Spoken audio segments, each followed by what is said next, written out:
Lightning split the Seattle sky in half. The rain came down like bullets, hammering the manicured gardens of the Ashford mansion into chaos. Thunder rolled across the mountains, so loud it shook the windows of the three-story colonial. A summer storm, the kind that turns afternoon into midnight. Nicholas Calabrese stood in that downpour without moving. 58 years old, 6'2", built like the violence he commanded was carved directly into his bones. His Italian wool suit, worth $12,000, tailored in Milan, clung to his muscular frame, soaked through. Water ran down his face.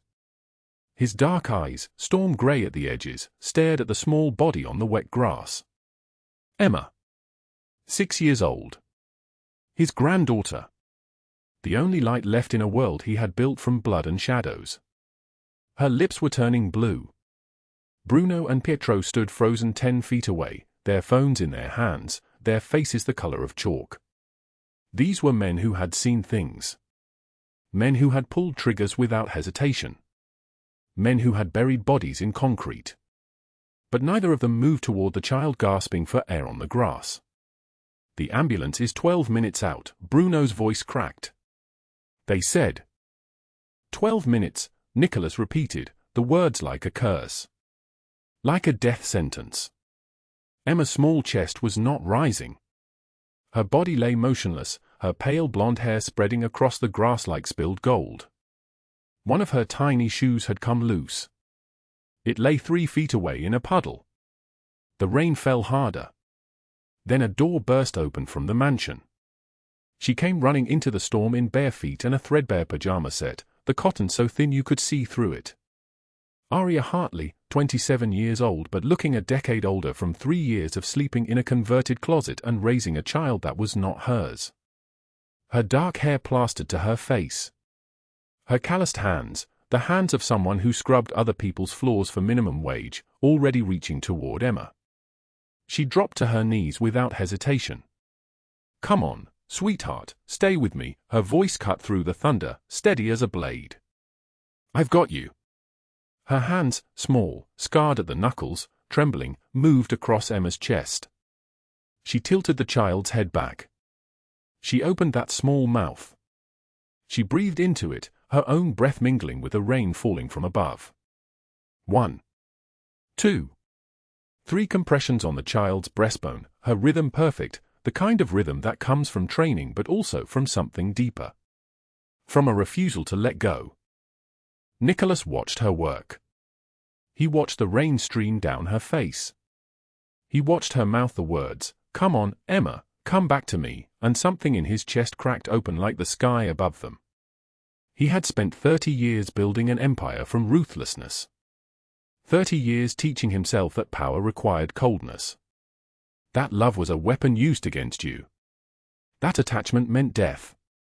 But in that moment, soaked in rain, watching a woman who earned $7 an hour fight for his granddaughter's life with hands that had never been trained to save anyone, something shifted in the foundations of Nicholas Calabrese's entire world. Emma gasped. The sound cut through the rain like a gunshot. Her body convulsed. Her eyes flew open. She coughed, her small frame heaving, water pouring from her mouth. Her lips shifted from blue to pink. Her chest rose.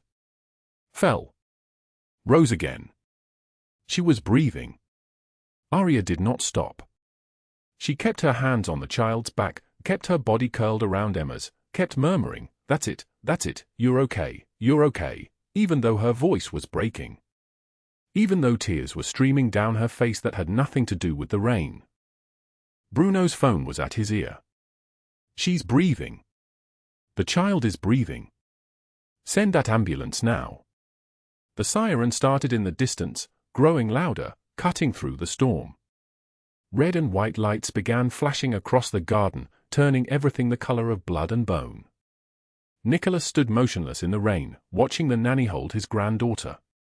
Watching her shield the child's body with her own. Watching her whisper prayers she probably did not believe anymore to a God she had probably given up on years ago. And in that moment, before the paramedics arrived, before the sirens swallowed everything, before his life began its final transformation, Nicholas Calabrese made a mental note of her face. The exact shape of her eyes. The way her hands moved with such certainty. The fact that she was willing to die for someone she had been paid $9 an hour to watch. He added her name to the very short list of people he would kill for. Before we continue, drop a like if this story hits you. Share it with someone who needs to hear it and subscribe so you don't miss what's coming tomorrow. Every single one of you watching right now has made a difference in our lives, and we are grateful beyond words. Now let us go back to the beginning. 3 months earlier. The Greyhound bus hissed as it came to a stop on 3rd Avenue in Seattle. Aria Hartley stepped down onto the sidewalk with everything she owned in a single duffel bag. The canvas was faded, the zipper broken on one side, the corners held together with duct tape the color of old blood. She was 27 years old and looked 40. Her dark hair was pulled back in a braid so tight it pulled at her temples. Her brown eyes had the hollowed quality of someone who had learned not to expect mercy. She wore jeans with a hole in the left knee and a jacket from a Goodwill that did not quite fit her narrow shoulders. The shoes on her feet were splitting at the sole. You could see the gray of the pavement through the worn leather. In her jacket pocket was $5. Not 500. Not 50. 5. She pulled the duffel bag toward her and started walking. The Seattle rain, not the violent storm that would come later, but the patient, relentless drizzle that soaked into your bones, began to fall. She did not pull up her hood. She did not hurry. The listing on Craigslist had been honest, at least about the location. The Ashford mansion sat in the Magnolia neighborhood, surrounded by gates and old money. 3 stories of colonial grandeur, pale yellow with white trim, the kind of house that had hosted senators and artists and people whose names appeared in the society pages of newspapers. The lawn was immaculate. The gardens had been designed by someone whose name mattered. Aria stood at the gate for a full minute before entering. Aria Hartley. The woman who answered the door was Victoria Ashford. 63 years old, blonde hair that cost $2,000 a month to maintain at that exact shade of golden, wearing a cashmere sweater the color of champagne. Her face had been lifted so many times it had a permanent expression of mild surprise. Her eyes were the blue of deep water, and they looked at Aria with the exact same warmth you might look at a stain on your carpet that you were considering whether to clean. "Yes, Mrs. Ashford. Thank you for seeing me. We will try you for 3 weeks, Victoria said, not inviting her inside. Just standing in the doorway, blocking it. Room is upstairs, 3rd floor, former closet. The pay is $400 a week. Emma is 6 years old. Difficult. Her mother is dead. Her father is in rehab in Arizona. We are doing this as a family obligation. You will not go through our things. You will not speak to our friends. You will not encourage Emma in any behavior we find distasteful. Do you understand?" "Yes, Mrs. Ashford." The former nanny left because Emma would not listen to her. "If you cannot control her, you will also leave. We have a restaurant opening tonight. You will begin immediately. Emma's room is the 2nd door on the left upstairs. You will wake her for school at 7. You will have her ready for the car at 7:45. You will pick her up at 3 o'clock. You will ensure she does her homework. You will put her to bed at 9. Do you have any questions?" Aria did not have any questions. She did have $5 in her pocket and no other place to go, so she held out her hand and took the small envelope Victoria had prepared containing $100 in cash. 3 weeks of food stretched out before her like a long hallway with no doors. She could manage it. She had managed worse. "Come, I will show you the closet." The stairs were marble. The walls held oil paintings that probably cost more than Aria's entire annual income. The hallway on the 3rd floor was lined with family photos, Victoria and a man who looked like a softer version of her, Emma as a baby, Emma at various ages, all of them in expensive clothes against expensive backgrounds. The closet was small. 4 feet by 6 feet. The previous owner had taken out the rods and put in a cot and a single shelf. There was a small window that looked out onto the side garden. No bathroom on this floor. The bathroom that Arya would share with the staff was downstairs, past the kitchen. "Dinner is at 8, Victoria said. "Do not expect to eat with us. Cook will leave something in the kitchen for you." Then Victoria left, and Arya was alone with her duffel bag and the sound of rain on the window and the feeling that had been following her for 3 years now. The feeling that she was a ghost. A shadow. Something visible but not quite real. She placed her few belongings on the shelf. 2 pairs of jeans, 3 shirts, 1 sweater, 1 pair of shoes that was less broken than the pair she was wearing. A photograph of her mother that she had not looked at in 6 months because looking at it meant remembering that her mother was gone. A journal with 3 pages of writing from when she still believed that writing things down might change them. She lay down on the cot and listened to the rain. Tomorrow she would meet Emma. Tomorrow she would begin the work of raising a child that was not hers, in a house that was not hers, for money that was never quite enough. Tomorrow her new life would begin. But tonight, in the darkness of a closet that smelled like old wood and dust, Arya hardly allowed herself to cry. She did not cry out loud. She cried the way she had learned to cry over 3 years of hard living and harder choices. Silently. Without movement. The tears sliding down her face like rain on a window, persistent and patient and without hope of ever stopping. The morning light filtered through the converted closet single crack in the door, and Arya Hartley's eyes opened at 5:30 without an alarm. Her body had learned to wake by itself, a survival mechanism honed over 3 years of 2 jobs, no sleep, and bills that multiplied faster than she could pay them. She lay on the narrow cot for exactly 2 seconds before her feet touched the cold floor. The closet was 6 feet wide, maybe 7 feet deep, with a single hanging bulb that she had learned to turn on without moving more than an arm's length. A shelf held everything she owned. 2 pairs of jeans. 3 shirts. 1 sweater. 1 photograph of her mother that she kept face down because looking at it meant remembering that her mother was gone, and she could not afford to remember anything that would slow her down. She pulled on yesterday's clothes and moved through the silent mansion like a ghost. This was the best part of her day, these 45 minutes before the Ashford family woke, when the house belonged only to her. The kitchen was enormous, all stainless steel and granite countertops that cost more than she earned in a year. She made Emma's breakfast first. 1 scrambled egg. 1 piece of whole wheat toast. 1 glass of orange juice with exactly the right amount of pulp because Emma had sensitive teeth and the texture of pulp sometimes made her gag. While the egg cooked, Arya checked the notebook she kept in her apron pocket. A leather-bound journal where she recorded every detail of Emma's condition. Heart rate at rest this morning, 54 beats per minute. Yesterday it had been 58. The child had seemed anxious during dinner, picking at her food. Today she would monitor more closely. Today she would watch for any sign of stress, any tremor in the small hands, any flutter in the thin chest beneath the pajamas that cost more than Arya's rent. Emma was 6 years old and had been born with a hole in her heart. The kind of hole that doctors could sometimes fix and sometimes could not. The kind of hole that required medication and careful watching and a level of attention that Victoria Ashford seemed constitutionally incapable of providing. Victoria Ashford was Emma's grandmother, though grandmother seemed like too warm a word for the woman who had inherited a real estate empire and spent most of her days on phone calls in her study, a room Arya was only allowed to enter to clean. Victoria wore designer clothes in shades of grey and black, spoke in a voice like ice water, and looked at her granddaughter the way one might look at an expensive vase that required dusting. Arya carried the breakfast tray upstairs and knocked softly on Emma's door. The child was already awake, small and pale against the white pillows, her blonde hair tangled from sleep. When she saw Arya, something in her face shifted. Her eyes, which had been distant and uncertain, became focused. Warm. Like a light turning on. "Good morning, sweetheart," Arya said, setting the tray on the small table beside the bed.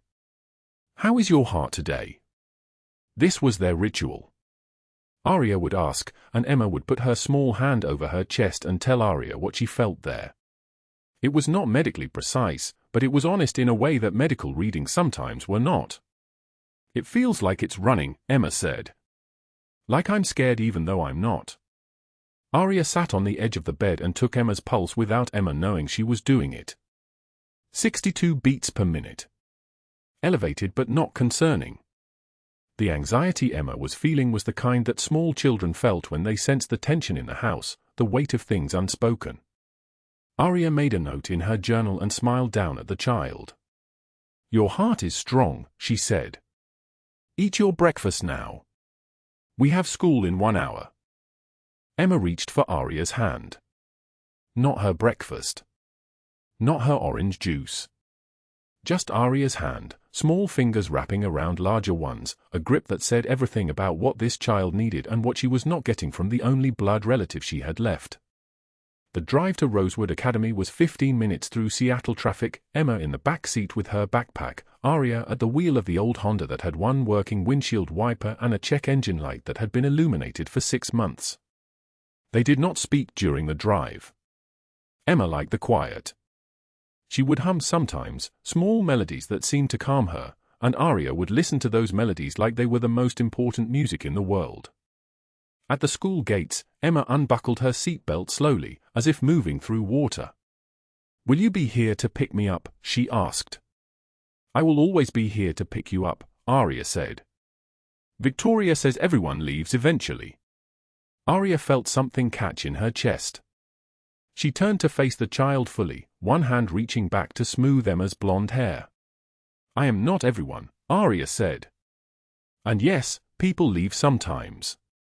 That is true. But I am not planning to leave. As long as you need me, sweetheart, I will be here. That is a promise." Emma nodded slowly, as if testing the weight of these words, seeing if they could hold.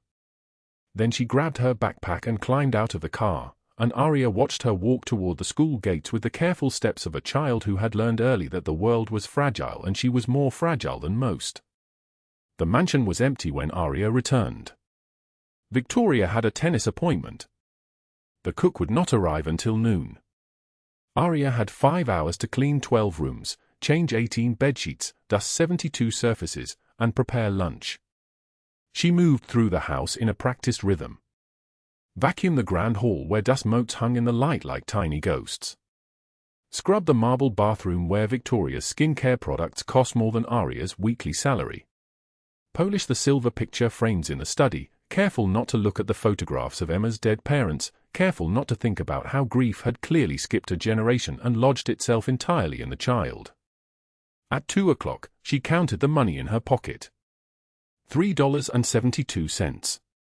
That was all she had left after sending the money to her brother. Her younger brother was across the country in a hospital room in Boston, and his treatment cost $1,200 a month, and she had already borrowed for months' worth from people who were not patient about waiting for repayment. She needed $22,000 in 3 days.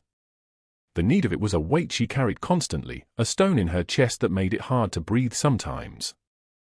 But she did not let anyone see the weight. She did not let Victoria see it. She did not let Emma see it. She wore it like an invisible coat, heavy but private. She picked Emma up from school at 3:15. The child was quiet, as she often was after school, her small batteries depleted by the effort of being among other children, of pretending to be normal when her heart was not. They drove through the summer heat, the city rolling past the windows in waves of humidity and exhaust. Arya drove past the restaurant where she would work tonight. Calabrese's, an upscale Italian place in the neighborhood where the city's old money went to eat. The windows were dark during the day, but she knew what waited inside.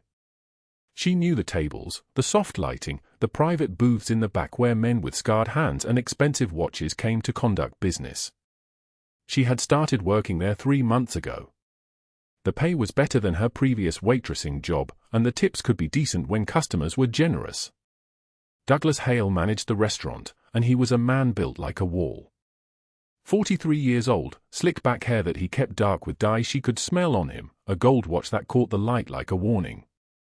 He hired Arya because she was quiet and efficient, but he kept her there because he enjoyed watching her move. She had learned to recognize the feeling of his eyes, like insects crawling on her skin. That evening, she left Emma with the evening cook and took the bus across the city. The bus was full of people heading to the same kinds of jobs, people with the same hunted look around their eyes. Aria had learned not to make eye contact on the bus. Eye contact was an invitation for conversation, and conversation required energy she did not have. Calabrese's was busy. A Tuesday night in summer, and the restaurant was perhaps half full, the kind of crowded that meant good tips if the customers were feeling generous, and bad tips if they were not. Aria pulled on her uniform, a white shirt and black pants, and tied her apron around her waist. She had $5 in her pocket and a prayer on her lips that these $5 plus whatever she earned tonight would be enough to make a dent in the $22,000. The prayer was not answered. She worked her shift, and customers stiffed her twice. A couple at table 6 ordered expensive wine and left $1 on a $100 bill. A businessman at table 9 ordered 3 courses and left nothing at all. By the time she was cleaning her last table at 11:30 at night, she had earned $37 and had lost 2 of them to a broken coffee pot that Douglas Hale deducted from her pay as punishment for her carelessness, even though the pot had been broken when she arrived for her shift. So she had made $35. She had $5 from yesterday. She had $40 total to her name. She had 3 days to find $22,000. The math was impossible. The math had always been impossible. But she had learned to do the impossible by dividing it into smaller pieces that felt slightly less impossible. Today she had earned $40. Tomorrow she would earn more. By Friday, perhaps, by the time her brother needed the next payment, she would have found a way. She always found a way. There was no other option. Douglas Hale stopped her as she was leaving. He was closing out the register, his thick fingers moving over the keys. He did not look at her, but she felt his attention shift in her direction like a spotlight turning. "You're short again tonight," he said. Her body stiffened. She kept her eyes forward, on the back door that led to the parking lot. "I'm sorry, sir. I did my best." "Your best is not good enough," he said. His voice was low, conversational, the kind of tone that made her skin prickle. "You owe the restaurant money for that broken pot. You owe me gratitude for keeping you employed despite your incompetence. And you still have not done anything to deserve the kind of tips that would make this job worthwhile for you." She said nothing. Saying nothing was safer than saying something. He stood up from the register and moved toward her. He was a large man, and the restaurant suddenly felt very small. His hand reached out and grabbed her wrist, his thumb pressing into the soft inside of her arm. "Are you listening to me?" he asked. "Yes, sir," she whispered. "Good," he said. He released her wrist but did not move away. "I'm beginning to wonder if you appreciate the opportunities I've given you. Beautiful girls like you should show more gratitude." She pulled her arm away slowly, carefully, trying not to make it seem like an act of rejection. She had learned to move through men's attention like moving through spider webs, trying not to disturb the threads. "I'm grateful," she said. "Thank you for the job." She left before he could say anything else. The Seattle night was warm, still humid from the day, and the streets were empty in a way that made the city feel like a stage set with all the actors gone home. She walked toward the bus stop, her feet aching in her broken shoes, her mind already calculating. $35 today. 3 days left. If she worked double shifts at the mansion tomorrow and picked up extra hours at the restaurant, if she sold something, if she somehow found a way to make miracles out of thin air, if. The bus came at midnight, and she rode it back across the sleeping city. The Ashford mansion was dark when she arrived home at 12:45. She climbed the back stairs and moved quietly through the house. Emma would be asleep. Victoria would be asleep. Only Aria would be awake, moving through the darkness like a ghost, like a shadow, like something that existed but was not quite real. She collapsed on her cot at 1 in the morning, and her last thought before sleep took her was a simple one. 3 days. She had 3 days to find the impossible amount of money for her brother's treatment, and tonight had proven again what she already knew. She was running out of time. The summer storm rolled across Seattle like a curse that could not be stopped.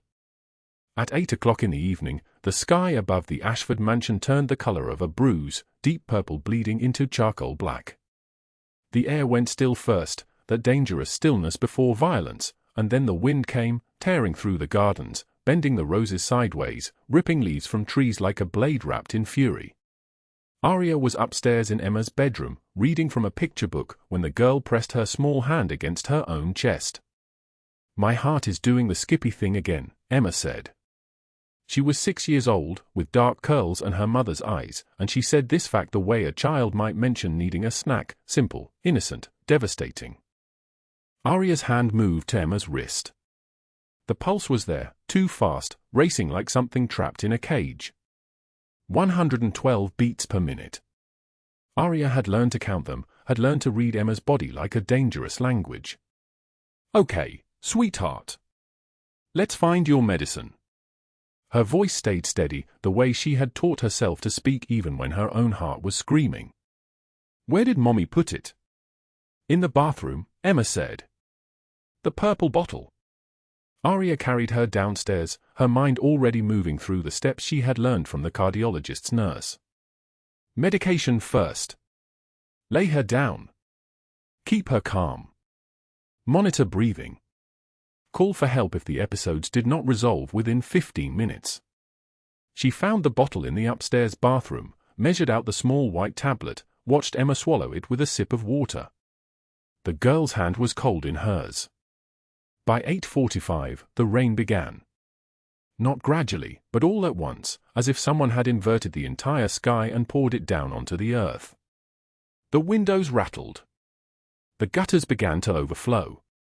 Arya had gotten Emma back into bed, had sat beside her with the picture book open, reading about a lonely penguin who found a family, when the lightning came, a crack that split the air itself, white bright and terrifying. Emma gasped. Her small body went rigid against the pillows. "I'm here," Arya whispered. "You are safe. I am right here." She stayed until Emma's breathing slowed, until the medication pulled her down into sleep, until her little hand unclenched in Arya's own. Then Arya sat in the dark, listening to the rain, listening to Emma's heartbeat stabilize, waiting for the fear to drain from her own body. At 9:47, Emma appeared in Arya's doorway.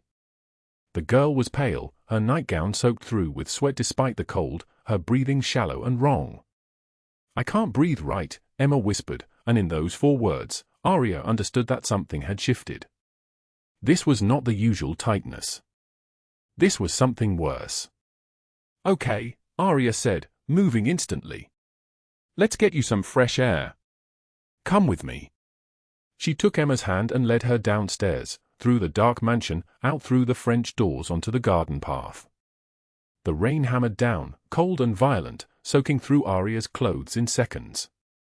She could feel Emma trembling beside her, could feel the girl's pulse racing against her own palm. Then Emma's hand went slack. The girl collapsed like a puppet with its strings cut, her small body crumpling onto the soaked grass. Arya caught her, lowered her down, felt for a pulse at her neck. The skin was cold. The pulse was gone. "Help!"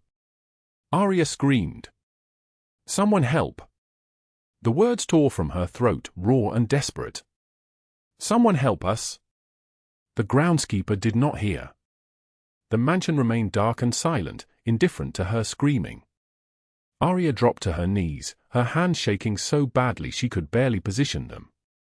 She placed her palms on Emma's small chest, felt the ribs so fragile beneath the wet nightgown, and began to push. 1 and 2 and 3 and 4. The rhythm her own heartbeat, steady and unyielding, refusing to break. She bent down, breathed into Emma's mouth, tasted rain and fear and something metallic that might have been her own blood from biting the inside of her cheek. 1 and 2 and 3 and 4. She pushed again, her hand shaking, her voice steady and terrible and beautiful.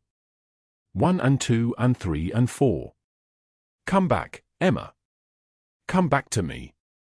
1 and 2 and 3 and 4. The rain fell harder. It soaked through her clothes, plastered her hair to her face, pooled in her eyes as she worked. The grass had cut through her jeans at the knees, had soaked her skin with its cold moisture. Her arms ached from the pushing. Her jaw ached from breathing. But she did not stop. 1 and 2 and 3 and 4. A car pulled up to the front of the mansion at 10:03. It was a black sedan, sleek and expensive, with windows tinted so dark that the outside world was sealed away inside. Nicholas Calabrese stepped out into the rain without bothering with an umbrella. He wore a cashmere coat that cost more than a year of Aria's salary, and a suit beneath it that had been tailored in Milan. He had come to see his granddaughter, as he did every Thursday night when Victoria thought he was occupied with business. He had taken exactly 3 steps toward the mansion when he heard the screaming. Bruno and Pietro, his lieutenants, were already reaching for the weapons at their waists when Nicholas raised one hand. He moved toward the sound instead, his footsteps silent despite his weight, and what he found on the back garden path was a woman he had never seen before, soaked through and shaking, pushing life into a small girl who was his granddaughter. 1 and 2 and 3 and 4. Nicholas stopped. He did not move. He did not speak. He simply watched as this woman, this nobody in a drenched dress, worked to save Emma's life with the desperation of someone fighting against death itself. "Do not touch her," he said quietly to his men. "Let her work." The woman did not hear him. She was locked in that dark place where nothing exists except the rhythm and the breath and the refusal to let go. 1 and 2 and 3 and 4. Emma's eyes opened. She gasped, coughed, her small body convulsing as water and air came back into her lungs. The girl's skin went from gray to pink, from lifeless to living. She was crying, gasping, reaching out with blind hands, and the woman in the soaked dress pulled her close and held her and whispered prayers into her wet hair. The paramedics arrived 6 minutes later. At St. Mary's Hospital, they kept Emma in the pediatric intensive care unit on the 3rd floor. The doctors ran tests, adjusted medications, checked her heart function with machines that beeped and hummed like angry insects. Victoria arrived at 11:15, furious and helpless in equal measure, and demanded updates from the nurses every 7 minutes. Aria never left Emma's side. She sat in a chair beside the hospital bed, her body shaking with cold and shock, her clothes still wet, her hair still dripping. A nurse tried to send her out. "Family only, honey. Hospital policy." But then a man's voice cut through the hallway, deep and solid like an oath, and the nurse's expression changed. "She stays," the man said. The nurse retreated without another word. Aria looked up and saw him for the first time. He was tall, broader through the shoulders than any man she had ever seen, with silver hair at his temples and a scar that ran from his left eye to his jaw like a blade had been drawn across his face. His suit was expensive. Everything about him screamed danger in a language her body understood perfectly. "Who are you?" she whispered. He did not answer. He simply watched as Emma reached out her small hand from beneath the hospital blanket. Her fingers found Aria's, held tight. "Do not leave," Emma said.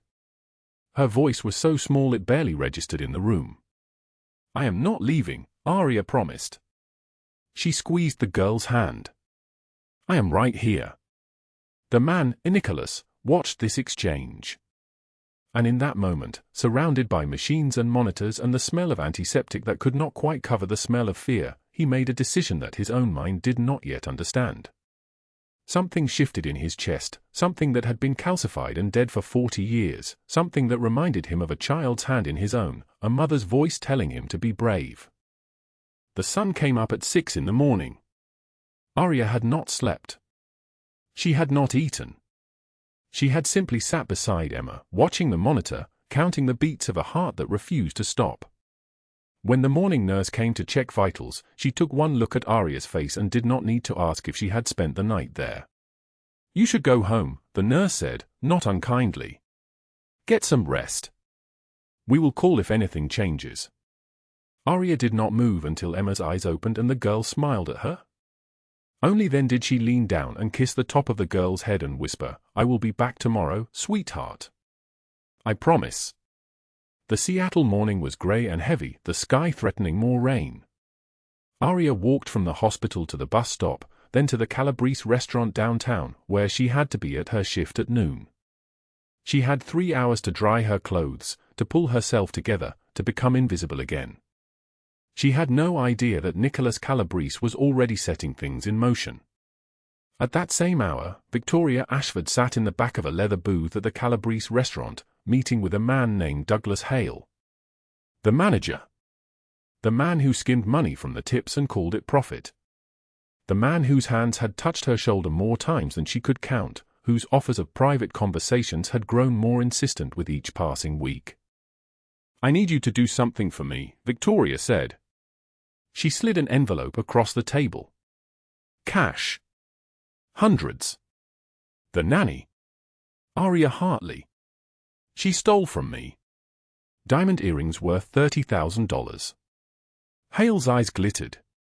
He had been looking for an excuse. "You are certain?" "Completely," Victoria lied. She watched him pocket the money, watched the cruelty settle across his face like a second skin. "Make sure she understands what happens to thieves." "It will be my pleasure," Hale said. He smiled, and Aria Hartley had no idea that her destruction was already in motion, arriving like a storm on the horizon, dark and inevitable and utterly impossible to stop.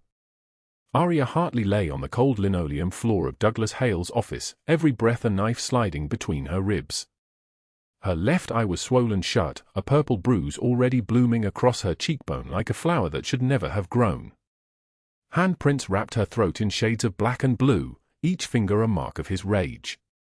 Blood pooled under her chin, warm and metallic, filling her mouth with the taste of copper and defeat. She tried to stand. Her legs would not obey. She tried again, crawling on her palms, each movement sending lightning through her broken nose. The pain was enormous, alive, a creature with teeth. The office was windowless, soundproof, designed so that no one could hear what happened inside. And nothing had happened inside except her erasure. She was being erased, reduced to nothing, to nobody. The word echoed in her mind like a curse. Nobody. That is what he had called her. That is what Victoria had made her become. Her fingers found the edge of her locker. She pulled herself upright using the metal door, her vision spinning, darkness creeping in from the edges. Inside the locker sat a single envelope containing $4,987. Bills she had saved, tips she had earned with her bleeding feet and her patient smile, money that was supposed to save her brother's life. Still not enough. Never enough. She would be short $17,000 tomorrow. The hospital would not wait. Her brother would die because she was not enough. Maybe it would be easier to just stop. To let the cold floor take her. To close her eyes and let the darkness be permanent. Then her fingers brushed something else in the locker. Something small. Baby blue canvas with white laces. The shoes Emma had worn the night the paramedics came, the shoes they had cut away from the girl's feet with metal scissors. Emma had asked her to keep them. "So you remember me," the child had whispered. Aria closed her fist around those tiny shoes and felt their weight, light as prayer, heavy as purpose. Emma needed her. Her brother needed her. The world did not need her to disappear. She pulled herself upright, stumbled toward the door, moved through the kitchen on legs that barely held her, past startled cooks who saw her face and looked away. She could not ask for help. She had learned long ago that asking only made things worse. Instead, she moved forward like a ghost, invisible even as she bled, walking into the dining room of the Calabrese restaurant at 11:47 in the evening. Most tables were empty. The restaurant was dimming toward closing, the bartender already counting the register. But the private booth in the back still glowed with lamplight. 4 men sat there. 3 inexpensive suits, their shoulders broad, their faces hard. The 4th man sat across from them, older, his dark hair silvered at the temples, a scar running from the corner of his left eye to his cheekbone like a blade had once tried to split him in half. Nicholas Calabrese. Aria did not know where else to go. She stumbled toward the booth, her vision blurred, her breath coming in small gasps through her broken nose. She reached the table and her knees gave out. She was falling. Then Pietro caught her, his strong hands gentle, lowering her into the seat beside Nicholas instead of letting her collapse to the floor. Nicholas looked up from his espresso. He looked at her battered face, her swollen eye, the handprints bruising her throat. Something inside him did not shatter. It exploded. A sound came from him, low and dangerous, like thunder rolling across a landscape with no place to hide. Who did this? His voice was quiet. That was what made it lethal. Aria tried to speak. Her throat would not work. Instead, she held out the envelope with $4,987, as if money could explain violence. As if her life savings could translate pain into words. Nicholas took the envelope from her trembling hands. He set it on the table. He removed his suit jacket, wool so fine it must have cost more than her annual salary, and draped it across her shoulders. His hands were gentle when they touched her. Careful. Like a man learning how to hold something fragile for the first time. Bruno, he said to the man to his left, a broad-shouldered man with a scar across his neck. Get the doctor. Now. Bruno moved without question, his phone already at his ear. Nicholas crouched to Aria's level, his dark eyes meeting her one good eye. You are safe. Do you understand me? You are safe now. No one will touch you again. She did not understand. She did not understand why this stranger was helping her, why his men were moving with such urgency, why the restaurant was suddenly being locked down, why other men in dark suits were arriving through the kitchen entrance. She did not understand anything except that she could breathe easier now, that his presence felt like shelter. Who did this to you? Nicholas asked. She whispered through broken lips, Douglas Hale. The manager. Nicholas rose slowly. His face showed nothing. It had become a blank canvas, and that blankness was more terrifying than any expression could have been. He turned to Pietro, a lean man with cold eyes. Bring him to me. Pietro nodded and disappeared into the kitchen. Nicholas turned back to Aria. Where does Victoria Ashford live? Aria's one good eye widened. How do you know? I know everything, Nicholas said. Where is she? Aria told him the address. She had no power left to resist. Nicholas made a phone call. His voice remained level, conversational, as if he were ordering dinner. Carlo. The Ashford estate in Medina. Bring the woman to me. Unharmed but gentle. He hung up and sat beside Aria while Bruno's doctor arrived, a woman with grey hair and a medical bag who examined Aria's wounds with professional efficiency and wrapped her ribs, cleaned her face, applied antibiotic cream to her split lips. The doctor's hands were steady. Aria's trembling slowly subsided. 40 minutes later, Douglas Hale was dragged through the restaurant's kitchen entrance by Pietro and 4 men dressed in black, so dark they seemed to absorb light. The restaurant doors were locked now. The staff had been sent home. This was not a place of business anymore. It had become something else. Hale saw Nicholas and his face drained of all color. He was still wearing his manager's uniform, his name tag gleaming under the restaurant lights.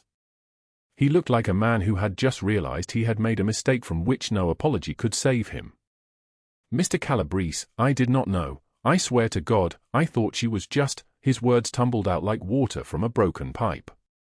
A nobody, Nicholas finished. You thought she was just a nobody. Just a waitress you could destroy and no one would care. Hale dropped to his knees, trembling like a caged animal backed into a corner with no escape. Please. Please, Mrs. Ashford told me she was a thief. She said the earrings were stolen. I was just following orders from the owners. Nicholas looked at Aria, beaten and bandaged in the booth, holding the tiny blue shoes in her lap. He looked back at Hale. Death is too quick, Nicholas said, his voice like ice water. Too easy. Too merciful for what you have done. He nodded to Bruno. The Volkov family has been asking for a gift, Nicholas continued. Give them this. Hale's screams began then, desperate and high-pitched, echoing through the restaurant's back passages as he was dragged toward the kitchen, toward the loading dock, toward a black SUV waiting in the darkness. The sound cut off abruptly when the doors slammed shut. Then there was only the engine starting, the vehicle pulling away into the Seattle night, taking Douglas Hale toward a fate that would be slow and thorough and very, very permanent. Aria watched it happen and felt nothing. Shock had frozen her. Her mind could not process the speed at which her destroyer had been destroyed. 1 hour later, Victoria Ashford was brought in by Carlo and 3 other men. She was still in her evening gown, emerald silk that cost more than Aria made in 6 months. Her composure was cracking like old paint. "Nicholas, what is the meaning of this? I am Emma's grandmother. You cannot simply—" Nicholas gestured to Aria. "Look at what you did." Victoria's eyes flicked to Aria's ruined face, then away, dismissing her as easily as she dismissed all insignificant things. "She stole from me," Victoria said. "Those diamond earrings were worth $30,000. She deserved what she got." Nicholas's fist slammed the table. The crack echoed like a gunshot in the enclosed space. Wine glasses rattled. Silverware jumped. "She saved Emma's life," Nicholas said, his voice dropping lower. "She performed CPR in the rain while your daughter sat inside watching television. She is the only person that child loves. And you tried to have her killed." Victoria lifted her chin. "She is nobody. A servant. She does not matter." Nicholas leaned close to her, his scarred face inches from her own. "She matters to Emma. That makes her matter to me. And that means you have made a choice that will cost you everything." He pulled out his phone and made a call to a number he clearly had memorized. "Detective Morrison. The Ashford jewelry case. I have your evidence." Victoria Ashford orchestrated the theft herself. She framed her employee for insurance fraud, filed a false police report, and paid for the woman's assault. "I am sending you documentation, photographs, bank transfers, recorded phone calls. All of it." Victoria's face went white. "Federal charges," Nicholas continued. "Asset seizure, conspiracy, wire fraud, attempted murder conspiracy. 40 years minimum if she is convicted." He ended the call. Victoria started screaming then, threats and curses, her voice raw and desperate. Nicholas did not listen. He simply nodded to Carlo, who removed her from the restaurant. 6 hours later, Victoria Ashford was arrested at her estate in front of the morning news cameras, her designer clothes replaced with a jail uniform, her face printed on every local news broadcast as her empire began its collapse into federal bankruptcy and disgrace. The news spread through Seattle like wildfire. By noon, 200,000 people had seen the footage. By evening, the number had grown to 2 million. By the end of the week, every news outlet in the country had run the story. The wealthy philanthropist and abusive employer, exposed. The innocent employee vindicated. The Mafia boss who had protected her, celebrated as a hero by people who did not know the full truth, who only saw the narrative of good versus evil and believed they were watching justice unfold. Aria watched it all happen while lying in a hospital bed that Nicholas had arranged, in a private room that nurses said was usually reserved for celebrities and dignitaries. She had wires running from her chest to monitors. Her ribs were wrapped. Her face was healing slowly, color returning beneath the bruises like a photograph developing. And Nicholas Calabrese visited her every single day. He would arrive in the late afternoon, always with something, flowers that cost more than she had ever seen, books he thought she might like, homemade soup from his mother's recipe, delivered by his chef. He would sit in the chair beside her bed and talk about Emma, who was staying with his sister now, who asked about Aria constantly, who had drawn dozens of pictures for the hospital room and covered the walls with them. Stick figures holding hands. A little girl and a tall woman with yellow hair. "She does not understand why you are gone," Nicholas told her on the 4th day. Aria turned her head toward him. Her left eye had opened slightly, though her vision in it remained blurred. "Tell her I will be back soon." "No," Nicholas said. His voice was firm. "Tell her yourself. When you are ready." But before Arya could ask what he meant, before she could say anything at all, he reached into his jacket pocket and pulled out a small object. The baby blue shoes. Emma's shoes from the night at the hospital. He held them in his hands like they were precious. Like they mattered. "You kept these," he said. It was not a question. Arya nodded. "Emma asked me," he continued. "She wanted to know why you kept them. I told her it was because you wanted to remember her." She cried.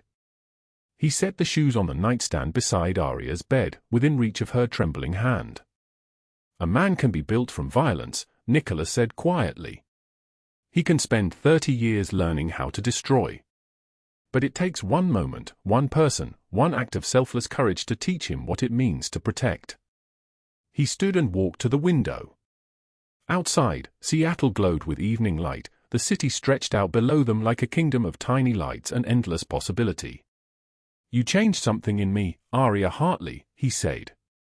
"When you walked into that restaurant and collapsed at my table, bleeding and broken and still brave. You changed everything." He turned to look at her. "The question now is what you will let me do with that change. If you are still with us, drop a like and subscribe so you do not miss what happens next, because what comes after this moment is a transformation that will shock you completely." 3 months later, the morning light filtered through gauze curtains in Arya's apartment, soft and golden, touching everything with possibility. The apartment was modest but immaculate, 2 bedrooms, sunlight pouring across hardwood floors, a kitchen where she could actually stand and breathe. This had been her home since Nicholas moved her out of the Ashford mansion 3 days after the beating. 72 hours from collapse to transformation. She sat at the small breakfast table, Emma's homework spread before her, the child's careful handwriting filling page after page with words about family and home. Emma was 7 now, healthy, vibrant, her rare heart condition managed through medication and love in equal measure. The child's laughter filled the apartment like music, like proof that survival meant something. "Arya, is this word spelled right?" Emma asked, pointing to the page with a pencil that had a tiny eraser shaped like a strawberry. "Let me see." Arya leaned forward, her voice steady, her hands no longer trembling. "Yes, perfect. You are getting so much better." Emma beamed. She was staying with Nicholas now, in his penthouse overlooking Seattle, but she came to this apartment every day after school, to Arya. The guardian position paid $38,000 a year. $38,000. It covered Emma's needs, paid for her brother Marcus's medical bills, all of them, completely, and left money in a savings account that grew with each paycheck. Money that was truly hers. The front door opened without a knock. Nicholas stood in the doorway, still in his charcoal suit from the office, his tie loosened, his dark eyes finding Arya first before settling on Emma. The child shrieked with joy and ran to him, her small body crashing into his legs. He steadied himself, one hand coming down to her head, and something in his chest broke open a little wider. "Good afternoon, Principessa," he said, and the word fell soft and careful. "Your schoolwork." "Perfect," Arya said. "She is almost finished." Nicholas nodded, pulling out a chair at their small table. He sat beside Arya, not across from her, but beside her, and the closeness was deliberate. For 15 years, his men had worked for him, feared him, served him. But in 3 months, they had learned to watch something new happen. Bruno had mentioned it to Pietro just last week, quietly, with the gravity of a confession. "In 15 years, I have never seen him like this. He smiles when she walks in the room." "Emma tells me you stood up to a parent at her school," Nicholas said, looking at Arya directly. "That you protected her." "A boy was being cruel," Arya said simply. "I could not let that happen." "You were fierce with her," he continued. "She said you did not raise your voice, but your eyes were like knives." Arya felt something shift in her chest. She needed protecting. "Yes." He turned back to Emma. "Your guardian protected you like a mother lion. That is what matters." He rose after only a few minutes, his hand brushing past Arya's shoulder as he stood.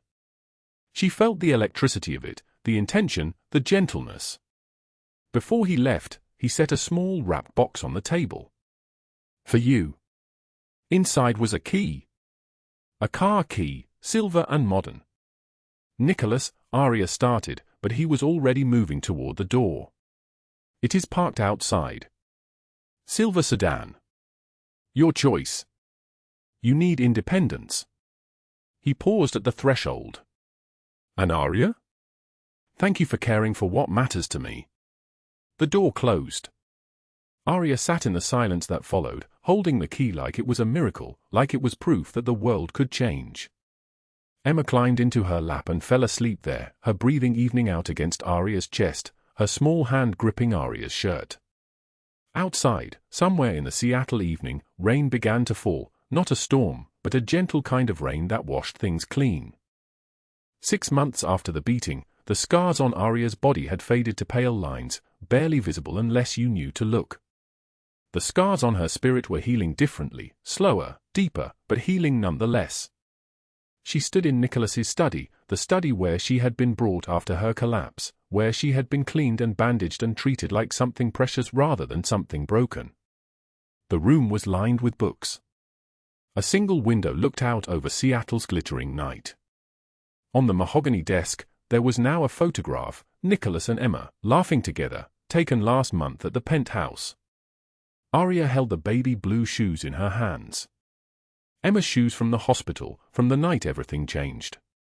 She had kept them all this time, worn them soft, the laces frayed from being tied and untied, the soles scuffed from the pavement where she had knelt in the rain. Nicholas entered quietly. He had learned not to startle her. His voice when he spoke was low and careful. You keep those with you still? Always, Arya said. They remind me. One moment. One hand reached out at the right moment. That was all it took to change everything.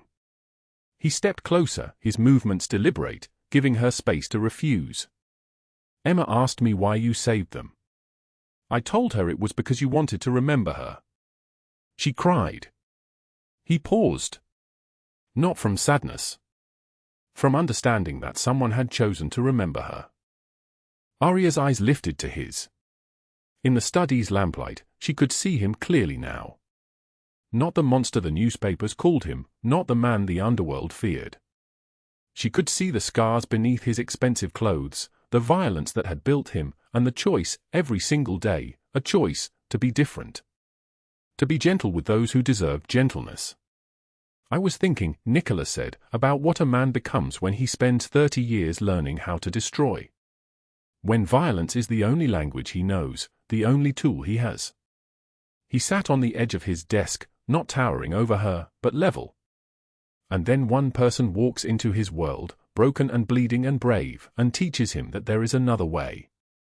That protection does not have to demand payment. That love does not have to extract a price. Arya stepped closer.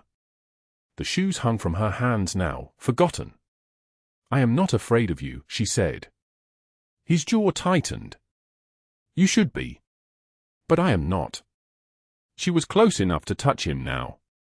I see you, Nicholas. I see all of it. And I choose you anyway. He reached out with hands that had ordered destruction, that had built empires of violence, and he cupped her face with a gentleness that made her knees weak. His thumbs brushed across her cheekbones, mindful of scars long healed, aware of every injury he had avenged. You are my equal, he said. You have been from the moment you knelt in that rain and refused to let a child slip away. He kissed her then, slow and certain, and she kissed him back, no longer desperate, no longer afraid, choosing him as he had chosen her. The shoes fell to the floor. Neither of them noticed. The study door burst open. Emma ran in, laughing, barefoot in her pajamas, and grabbed both their hands with the unself-conscious joy of a child who had never learned to doubt that she was loved. Come see the city lights, she demanded. Come now. They followed her to the penthouse window, the three of them together, watching Seattle sparkle below like a kingdom of tiny lights and endless possibility. 1 year later, the penthouse office was transformed. Arya sat at a desk beside Nicholas's, reviewing contracts, her intelligence and integrity reshaping his legitimate business holdings with quiet precision. She wore tailored suits now, her confidence radiating outward like light. In every boardroom, every negotiation, men who had once underestimated her, men who had ignored her, used her, discarded her, now treated her with careful respect. On Nicholas's desk, in a simple frame, were Emma's blue shoes. A reminder. A promise. Emma was 7, healthy, thriving, calling Nicholas Grandpa and Aria by her name, understanding in the way children do that family is not always blood. It is choice. It is protection. It is showing up. Bruno and Pietro protected Aria now as they protected their boss, treating her as an equal, using the formality of respect. Rowan Pierce, they called her in their heads, though they never said the name aloud. The woman who changed everything. On the penthouse balcony at sunset, with Emma asleep inside and the city stretching below them, Aria held Nicholas's hand. "A year ago," she said, "I had $5 and no hope.